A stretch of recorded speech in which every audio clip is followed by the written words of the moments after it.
So far, we have discussed vector analysis in our previous lectures. Now it is time to go through a concrete discussion on tensor analysis. In fact, when you say tensor analysis, like vector analysis, this tensor analysis has also two parts. Or you can say that tensor analysis may be divided in two parts.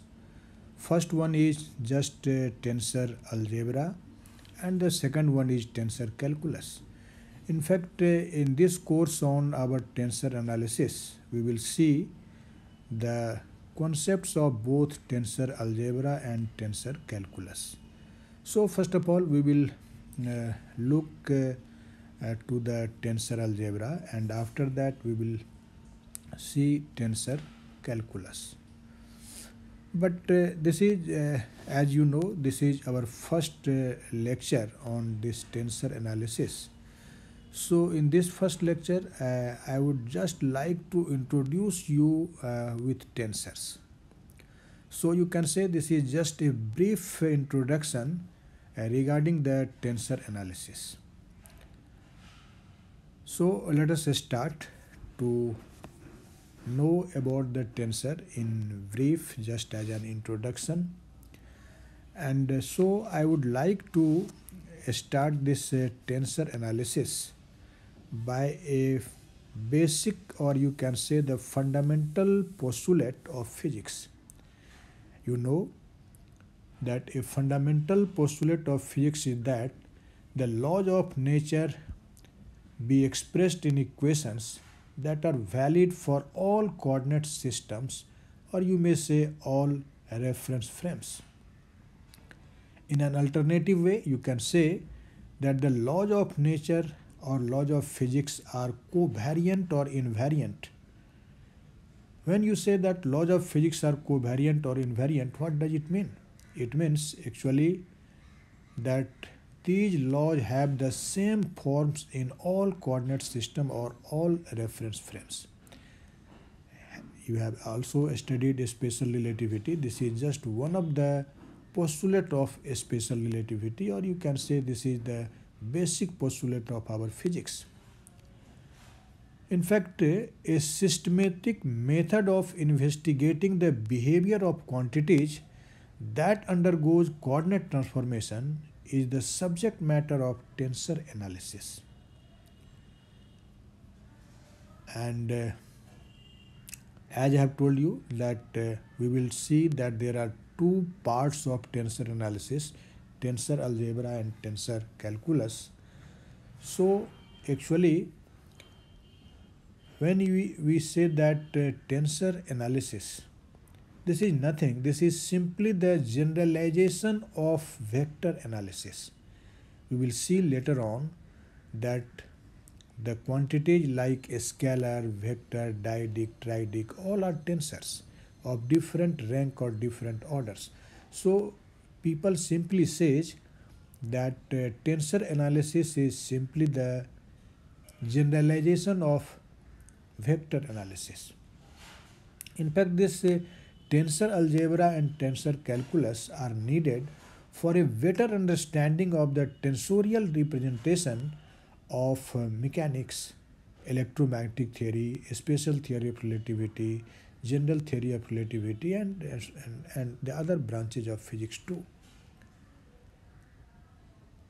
In fact, this tensor analysis became very popular when Einstein used this tensor analysis in developing the mathematical theory of his general theory of relativity. So after the advent of general theory of relativity, it was proved that this tensor analysis is indispensable, or it is essential for the treatment of general theory of relativity. And so after that, this branch of mathematics becomes very popular, and its use in different branches of physics, as I have told you earlier, was actually started. Now we will see some of the historical account regarding this tensor analysis. In fact, this concept of tensor was appeared in the mathematics, or you can say physics, just by chance. The mathematician like Gauss, Riemann and Christoffel introduced the concept of a tensor, but their aim was not to give the idea of tensor. In fact, they were developing the mathematical subject of absolute differential geometry. But in course of the development of mathematical subject of absolute differential geometry, the concept of tensor came into the picture. So you can say that this concept of tensor was introduced in the mathematics just by chance. In fact, the subject of absolute tensor calculus, or you can say the tensor analysis, was introduced by two famous mathematicians, Ricci and his student Levi Civita. In fact, first of all, these two mathematicians introduced the tensor calculus as an absolute subject. And as I have told you that Einstein made the use of tensor calculus in the mathematical development of his theory of his general theory of relativity. So after the use of tensor in general theory of relativity, this subject became very popular in mathematics. And now today we see its use in several branches of physics and engineering. So this is actually some of the basic historical account regarding the tensor. Now in this introduction, I would like to introduce you with tensor, that is how we can define this tensor. As I have told you earlier that this tensor analysis is nothing, this is simply the generalization of vector analysis. So what type of quantities are called tensor, we will see just as a definition, and after that, giving this proper definition, I will explain it by a proper example. There may be several examples, but in this lecture I would like to give only one example, and after that example you will have a concrete idea that what is a tensor. In fact, when you say tensor, actually tensor consists of a set of quantities, and those set of quantities are known as components of the tensor. And the properties of the components of tensor are independent of coordinate system. When you try to describe the components of a tensor in a particular coordinate system, the coordinate system does not matter. Its property remains invariant in all coordinate system. And if you know the components of a tensor in one coordinate system or in one reference frame, then there are certain laws of transformation by use of which you will see later that we can easily find what will be those quantities in another coordinate system. So these components of a tensor are related in two coordinate system are related by transformation laws. When we will discuss particular type of tensor in the forthcoming lecture, then you will see always a particular type of tensor is defined via a transformation law. So this transformation law is very important, and by the use of this transformation law, we relate the components of a tensor in two coordinate system, or you may say two reference frames. In fact, in a concrete manner, when you want to define the tensor, you can say that the tensors are objects whose components transform linearly and homogeneously under coordinate transformation. In this way, you can define tensors in a concrete manner. In fact, as I have told you that there is a fundamental or basic postulate of physics that the laws of physics or laws of nature are invariant under the transformation of coordinate system. And if you try to prove that the law that any given law of physics is invariant under frame transformation, then then it becomes very easy to prove the invariance of laws if we express the law in tensorial form. In fact, in tensorial form of laws of physics, the invariance testing becomes very easy. You have studied the covariance or invariance of Maxwell's field equations in electrodynamics under the Lorentz transformation. Then you see that when we express the Maxwell's field equations in tensorial form, then it becomes very easy to prove that these Maxwell's field equations are invariant under Lorentz transformation. So whenever our aim is to prove the invariance or covariance of a physical law under transformation of frame, first of all, we express the particular law in tensorial form and then we prove its invariance under frame transformation. Why? Because it becomes convenient in the tensorial form. The transformation or the invariance of the law under the frame transformation becomes very easy to explain. So this is the importance of tensor analysis. Whenever your aim is to test the invariance of a physical law, you must first of all express the law in tensorial form and then try to prove the invariance of that particular law. In fact, as I have told you earlier, that the tensor analysis is nothing, it is simply the generalization of vector analysis. So why? Why this tensor analysis was needed? You can see that in many physical problems, this vector notation is not sufficient to express the relation between quantities involved. It means you can say that this vector representation has a limitation. It does not give the correct result everywhere. For example, if you try to discuss the elastic property, the optical property, electrical property and magnetic property, particularly of anisotropic solids. Anisotropic. It means a solid whose properties depends on direction. Then you see that if the solid is isotropic, its optical property or electrical property or magnetic property in all directions are same. But if these properties depends on direction, it is different in different direction, then the solid is called anisotropic.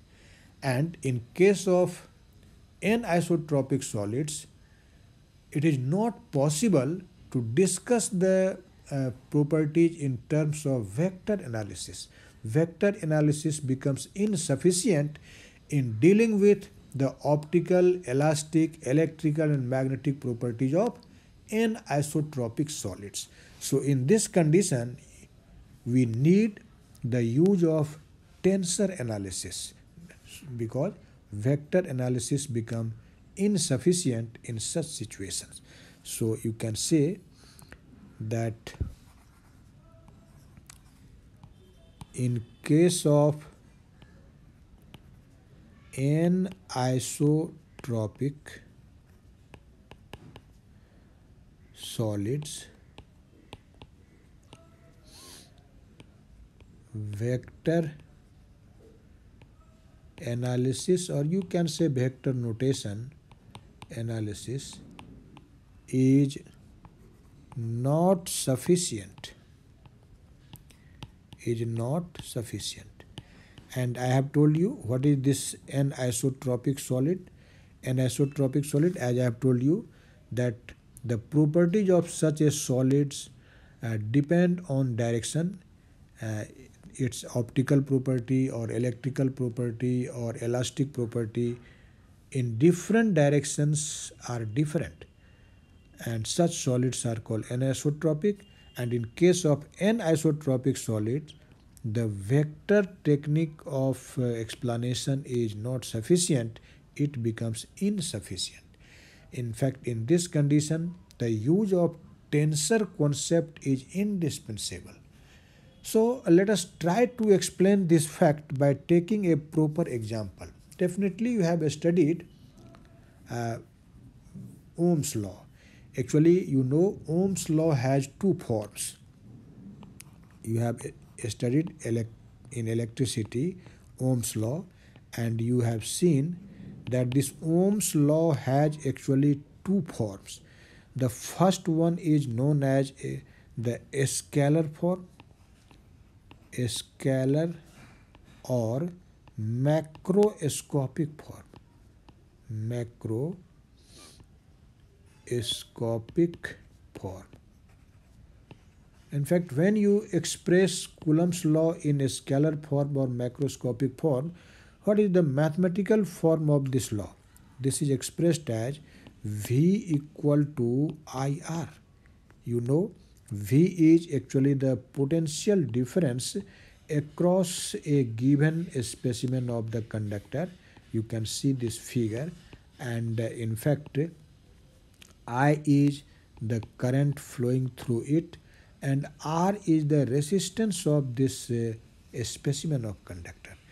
And this mathematical form of Ohm's law is known as a scalar form or macroscopic form. In fact, in this equation, you can see all the quantities are scalars. V, I, and R all are scalars. And macroscopic, it means these properties like V or I or R cannot be defined for a point. It is defined for the specimen as a whole. You simply say that current is flowing through the conductor. You never define current at a particular point. You say that potential difference across the conductor, not potential difference at a particular point. You also say the resistance of the specimen. If the shape and size of the specimen will change, this resistance will also change. So actually, all these quantities are macroscopic quantities. So this form of Ohm's law, defined as V equal to IR, is known as a scalar form of Ohm's law or macroscopic form of Ohm's law. But apart from this, Ohm's law has a vector form, or you also call it microscopic form. Vector form of Ohm's law. Vector form or microscopic form. Microscopic form. And you have definitely an idea of this microscopic or vector form of Ohm's law. You know, this law is expressed as J equal to sigma times E, where you know this J is in fact current density vector. This is just a vector quantity. Current density vector. And E is electric field vector. This is electric field vector. And sigma, you know, this is electrical conductivity of the material of our specimen or conductor. Electrical conductivity. In fact, this form of Ohm's law is valid only when your solid is isotropic. So you can say that this form of Ohm's law, this is valid for which? Valid for isotropic solids or conductors, you can say. This vector form of Ohm's law holds when our conductor is isotropic. It means its electrical conductivity does not depend on direction. It is same in all direction. Then this vector form of Ohm's law holds. And so in nutshell, you can say that vector form of Ohm's law can be used, but only when the conductor is isotropic. Now you know that in this case, if we want to express this equation 1 in a scalar form, then what will be the result? You can easily see. For that, let us express the vector quantities in terms of their components. So you know this vector j can be expressed as jx I hat plus jy j hat plus jz k hat. Here actually this jx, jy and jz, these are x, y and z components of the current density vector j. Or at the place of jx, jy, jz, you may also write it like j1i plus j2j plus j3k. In fact, instead of the subscript x, y, z, here I have used the subscript 1, 2 and 3 for convenience. And again you can see the electric field vector like that can be written as exi plus eyj plus ezk. And similarly, instead of xyz, for convenience we write it as e1i plus e2j plus e3k. You can write it. So in case of isotropic solid, you can express this Ohm's law defined in equation 1 in this way. At the place of j we will write here j1i plus j2j plus j3k. And as the solid is isotropic, so in this condition this sigma is just a scalar quantity and it has a constant value. It does not depend on direction or on point. If the material is suppose isotropic, at each and every point this quantity sigma has a unique value. So we will simply write here sigma, and instead of E, now write E1I plus E2J plus E3K. Now you know if two vectors are equal, then the corresponding components of the vectors are equal. So it means the x component of the vector in LHS will be simply equal to the x component of vector in RHS. Similarly, the y component of vector in LHS will be equal to the y component of vector in RHS, and so on. So let us equate the x, y and z components of the vectors in LHS and RHS. You can see then we will have actually three scalar equations. J1 will be equal to sigma E1, J2 will be equal to sigma E2, and J3 will be equal to sigma E3. Say this is equation 2. Actually this is nothing, this is simply Ohm's law, but we have expressed this vector equation defined in equation 1 in terms of the three equivalent scalar equations. Now from this scalar form of this equation, you can mark one thing here. If I ask you that this quantity J1, which is actually the x component of the current density vector J, this J1 depends on what? You can see this J1 is just a J1, you can see J1 is just a function of E1. It means you can also say that the x component of the current density vector J1 is not a function of E2 and E3. It means x component of current density vector depends only on the x component of electric field vector. It is independent of the y and z component of the electric field vector.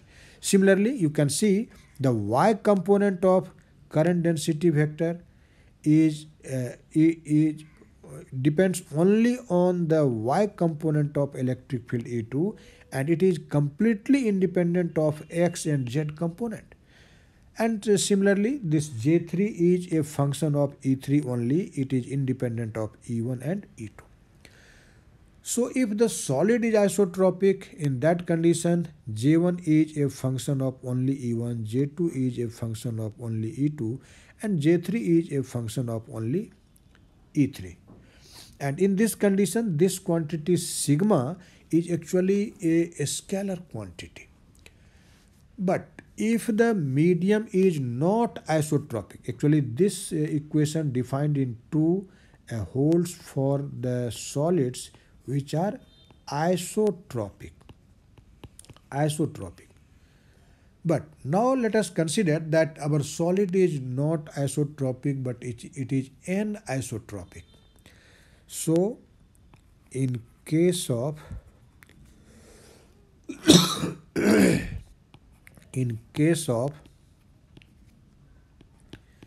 anisotropic conductors or solids or medium, you can say.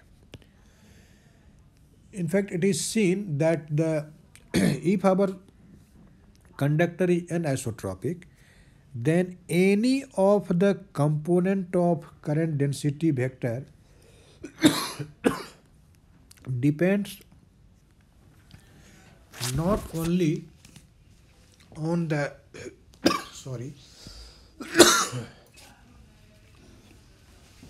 only one component of electric field.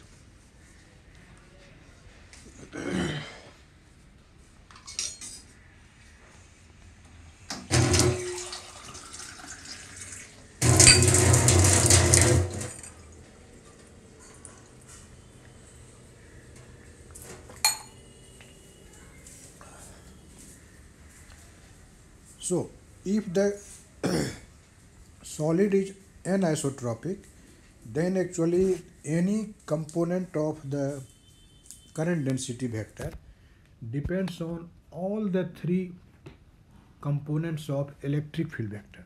Actually, there was some problem in my throat, so don't mind.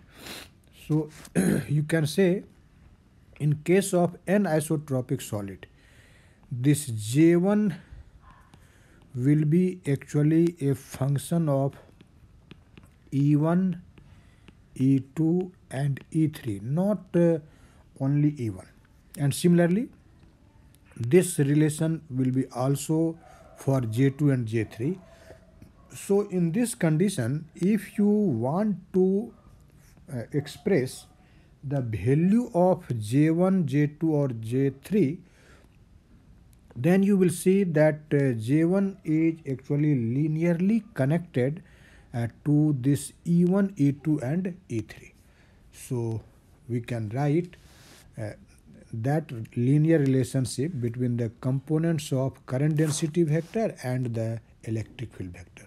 So in this case, you can express J1 like this. This J1 is written as sigma 11 E1 plus sigma 12 E2 plus sigma 13 E3. And similarly, J2 is equal to sigma 21 E1 plus sigma 22 E2 plus sigma 23 E3, and J3 is equal to sigma 31 E1 plus sigma 32 E2 plus sigma 33 E3. and this result holds in case of 3D space, the Euclidean 3D space, or you can say the ordinary three-dimensional space. The x, y and z components of the current density vector, that is J1, J2, J3, are linearly related to all the three components of electric field vector E1, E2, E3 by this linear relationship. You can see. So here you can see that the quantities sigma 1, 1, sigma 1, 2, sigma 1, 3 and so on, these are actually the 9 components of the electrical conductivity. And so these 9 components of, there will be 9 components of electrical conductivity if the solid is anisotropic. Although you have seen that this sigma has only one value or only one component, it behaves like a scalar in case of isotropic solid. But if the solid is anisotropic, then this sigma is not a scalar and it is also not a vector, because you know a vector in 3D space has only 3 components. But this sigma you can see here has actually 9 components. So this sigma is neither a scalar nor a vector.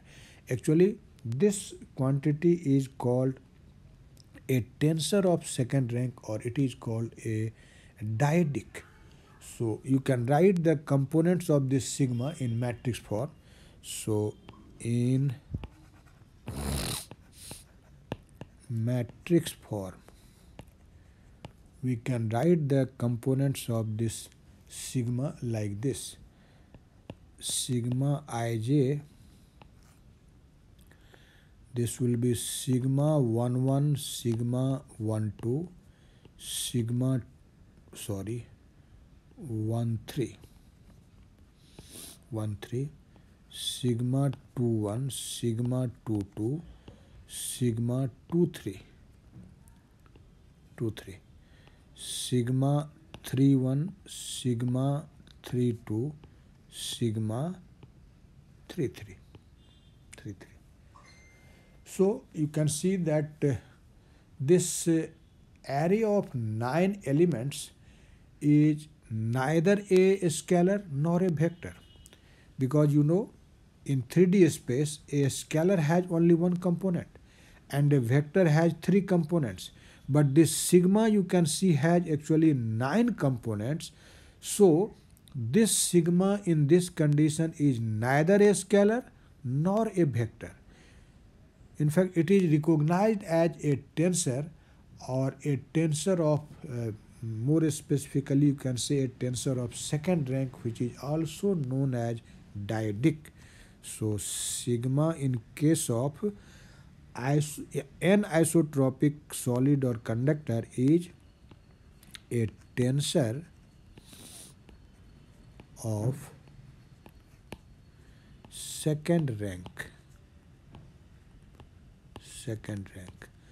or it is called a dyadic. So you can see that particularly when we discuss the electrical property for anisotropic solid, then we can see that the vector representation of Ohm's law is not sufficient to deal with the actual state of affairs. But in this condition, the electrical quantity, which is electrical conductivity sigma, is not a scalar as it was treated in case of the isotropic solid, but it has a different nature. In 3D space, it has 9 components. So we simply say that in this condition, this sigma is neither a scalar nor a vector. It is a quantity which is known as dyadic. In fact, these are actually the components of electrical conductivity tensor in 3D space. So a tensor of second rank has actually 9 components in 3D space. Actually, number of components of a tensor depends on the dimension of the space. Here I have considered the 3D space, so this is just an example of components of a tensor in 3D space, or particularly the second rank tensor. So in this way, you can see this tensor representation or tensorial representation of quantities becomes very essential if we are talking about the electrical properties, optical properties, or elastic properties, in particularly in case of anisotropic solids. So this is just a brief introduction regarding this tensor. We will see later on, in fact, the physical quantities, scalars, vectors, dyadic, triadics, all are collectively known as tensors. It depends on the rank. When you say a scalar, what does it mean? A scalar is also a tensor. A scalar is also a tensor. This is called tensor of zero rank. So a scalar is also a tensor. This is also called invariant, and its rank is 0. And when you say vector, that vector is also a tensor. This is actually a tensor of first rank. First rank. When you say dyadic, that is a tensor of second rank. So in nutshell, you can say that all the quantities that may be a scalar, vector, or dyadic, triadic, but all are tensors of different ranks. And this is why we simply said that tensor analysis is the generalization of vector analysis. So I have just introduced you with tensor in this lecture. In the second lecture on this tensor analysis, we will again see some of the basic fundamentals, so that your discussion on the proper theory on tensor analysis will become easier. So let us wait for the second lecture on this tensor analysis.